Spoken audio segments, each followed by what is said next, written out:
কক্সবাজারের এই বিখ্যাত ফলটা কম বেশি সবাই চেনেন। তো কার জেলায় কি নামে এই ফলটিকে চেনেন সবাই আমার কমেন্টে ফলের নামটা বলে যাবেন, ঠিক আছে?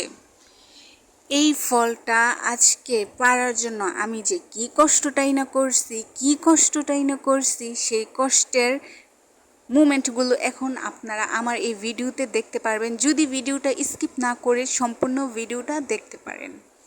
এই ফলটা কিন্তু অনেক মজা, টক, খেলে যেন মাথার চুলই পড়ে যায়, বলার বাহিরে এতটা টক। সো এটা পারার জন্য আমি বিশাল লম্বা একটা কোটা বানাইছি, 2টা বাঁশের কাইম একসাথে অ্যাড করে।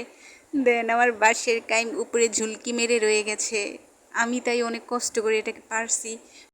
এখন এটা আমি সুন্দরভাবে মশলা দিয়ে মিক্স করব, মরিচ ফাঁকি আর লবণ দিয়ে। আপনারা চাইলে আপনাদের পছন্দ মতো মশলা অ্যাড করতে পারেন আর একটু টেস্ট করে খেতে পারেন। দেন আমার এটা গোলানো কমপ্লিট, এখন আমি এটা টেস্ট করব। কি মজা, মানে টক, শরীরের লোম দাঁড়ায় যায় একবারে।